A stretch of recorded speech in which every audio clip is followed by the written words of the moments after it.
SQL é a sigla para Structured Query Language, é linguagem de consulta estruturada, e é uma linguagem padrão para gerenciar bancos de dados relacionais. Um sistema gerenciador de banco de dados, SGBD, é um software que permite aos usuários criar, manter e manipular bancos de dados usando comandos SQL. MySQL e PostgreSQL são dois exemplos populares de SGBDS que suportam a linguagem SQL. Ambos são sistemas de gerenciamento de banco de dados relacionais de código aberto que oferecem uma ampla variedade de recursos e funcionalidades. Com o MySQL ou PostgreSQL, você pode usar comandos SQL para criar tabelas, inserir, atualizar e excluir dados, consultar dados armazenados em um banco de dados e muito mais. Além disso, ambos os sistemas oferecem recursos avançados como transações, procedimentos armazenados e gatilhos que permitem aos usuários criar aplicações de banco de dados robustas e escaláveis.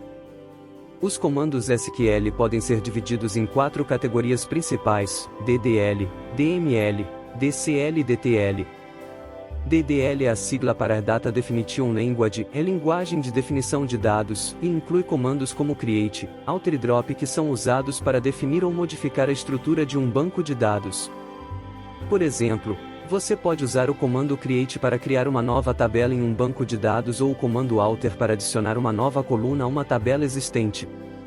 DML é a sigla para Data Manipulation Language, é linguagem de manipulação de dados, e inclui comandos como select, insert, update e delete que são usados para manipular os dados armazenados em um banco de dados. Por exemplo, você pode usar o comando select para consultar os dados armazenados em uma tabela ou o comando insert para adicionar novos registros a uma tabela. DCL é a sigla para Data Control Language, é linguagem de controle de dados, e inclui comandos como grant e revoke que são usados para controlar o acesso aos dados em um banco de dados. Por exemplo, você pode usar o comando grant para conceder permissões a um usuário para acessar determinados dados em um banco de dados ou o comando revoke para remover essas permissões. DTL é a sigla para Data Transaction Language, é linguagem de transação de dados, e inclui comandos como commit e rollback que são usados para gerenciar transações em um banco de dados.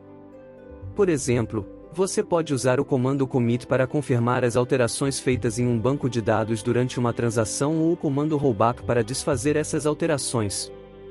Essas são as principais categorias de comandos SQL.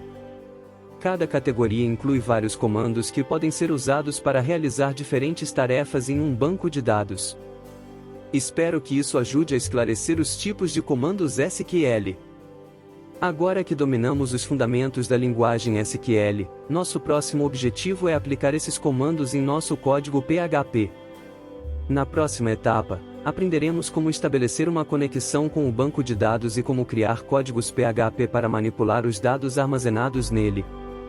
Aguardamos ansiosamente a próxima aula.